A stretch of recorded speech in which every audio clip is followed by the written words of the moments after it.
So my story is probably a little different than most who come Mhm. into FDN from what I've gathered. I played collegiate athletics and all through middle school, high school, etc. So I've always been really active, healthy, and during or after college, I needed something to keep me competitive, and so I started competing in bodybuilding. I was doing bikini division bodybuilding, and I did that for about 4 years. And by the end of it, I went to nationals. I placed ninth, which was great, but I lost my period for about 9 months throughout that. And at the time, I was like, okay, I know this isn't normal, but like worth it, whatever. And that was my last competition because after that, my husband and I were talking about having kids. But it was post competition in about 2 months, I gained about 30 pounds and my body needed some of that, obviously, but it was a very rapid weight gain. And it wasn't like I was binge eating, nothing like that.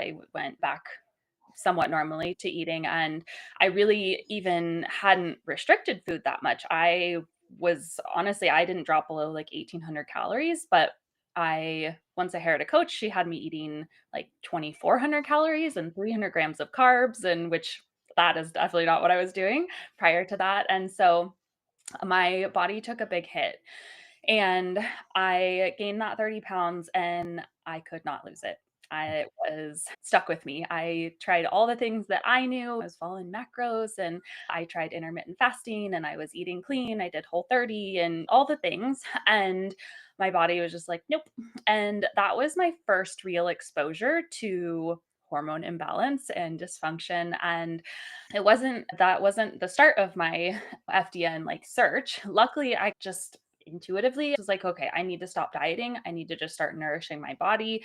I started training for performance, getting stronger, prioritizing that over this number on the scale. Mhm. And it took about 2 years. I finally got pregnant and I still wasn't back to I hadn't dropped all of the weight at that point. I was back to a healthy weight, but it wasn't until really postpartum and then past the postpartum phase of navigating hormonal shift that I got back to where I felt like my body was good and like I felt good, I felt strong, I felt comfortably lean, but not too lean prior to even learning about FDN, anything like that.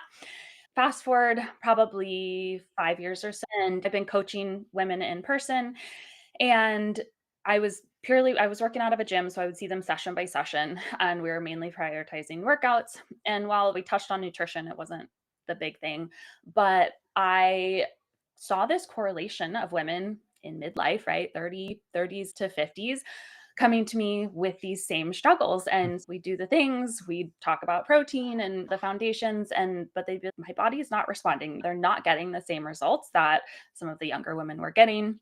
And while, yes, they were getting stronger, they were improving in some ways.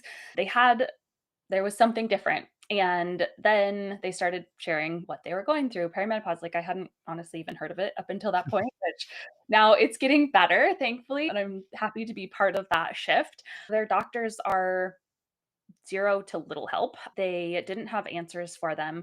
And ultimately, when I shifted online, I was doing more hands-on work with nutrition. We do food logs, things like that. And I was able to see that like macros alone were not what these women needed. It didn't work like that. And so that noticing that gap of care, of support, of a true method that works for these women is really what led me to FDN and to dig Mhm. deeper into this demographic.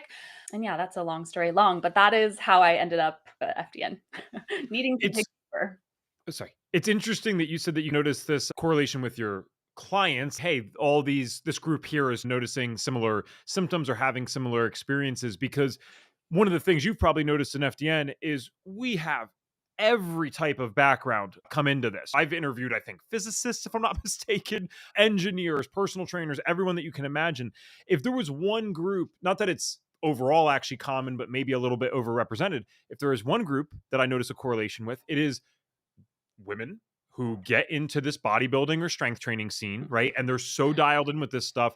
And then unfortunately have these kind of adverse effects from some of it. And then eventually find FDN. And I think they go hand in hand because anyone that is doing something like you would have chosen to do, right? If you're going to go into competitive bodybuilding, you cannot be a person who's not high in conscientiousness. You're tracking things, you're very diligent.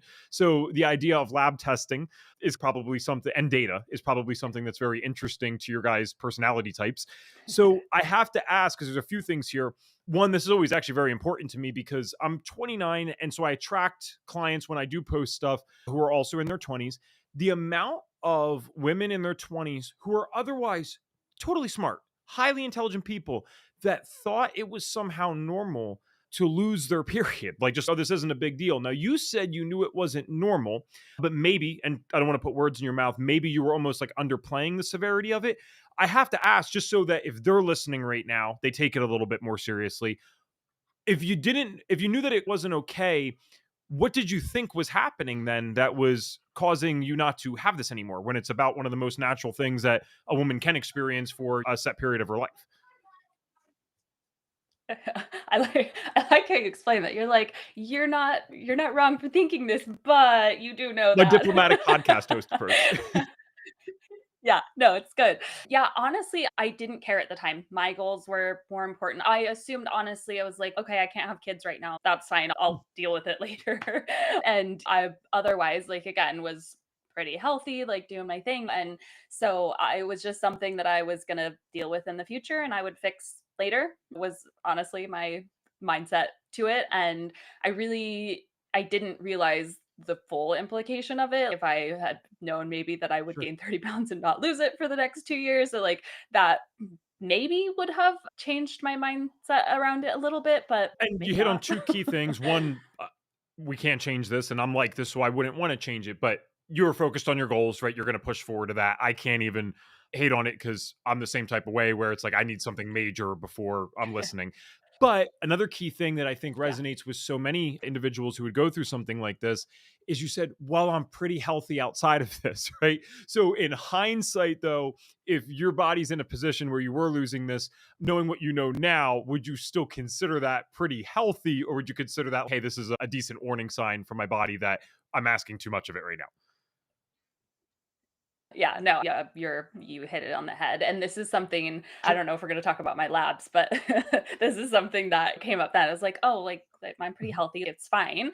And at the time, again, whatever, and then that kinda came around again when I got into FDN and was like, "Okay, I'll do the labs, but I'm fine."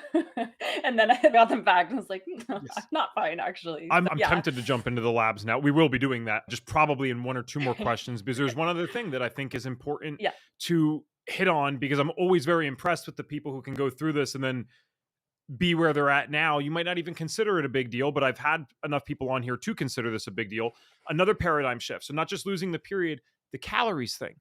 There is a time because I was actually, I don't even think I share this very often on here, but when I was in a lot of crap at 18, I was trying to get my life back on track. So I got very interested in weightlifting and natural bodybuilding. I never had a desire to compete, but that routine and that structure, it's really good for someone that needs, it's good for a lot of people, but it's definitely good for someone that needs some guidance in their life at that time because all day is focused on it. My Mhm. sleep, I want to optimize that, my food. So I have a goal and I have something to focus on 24/7 to keep me on the right track. So I know that when I was in that space, you are indoctrinated with the idea that everyone that says calories in, calories out is wrong, is stupid. 3,000 calories is always 3,000 calories. You might just be a little healthier if you ate 200 grams of protein and an appropriate amount of carbs and fat. But listen, if I eat 3,000 calories all from fat or all from carbs, I'm still going to gain weight. And if I eat 1,000 calories from fat or carbs, I'm going to lose weight.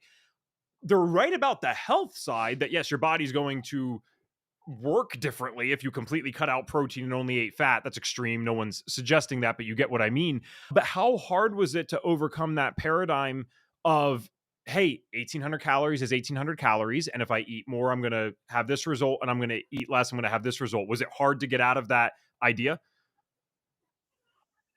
Yeah, yeah, it was I that is a paradigm shift. I used to eat, like, Halo Top and low Walden Farms, like, low calorie stuff, and I what's ironic about it is that I was doing macros, so I was, like, eating the same amount of calories, but just this vapid they're zero nutrient foods, which only adds to, of course, the stress of what I was doing. And so that shift of nutrient dense food versus just calories is a big thing. I It was a long transition now that like you asked that question. It was definitely a slow transition and one that I absolutely see our clients struggle with, but it's such Yeah. an important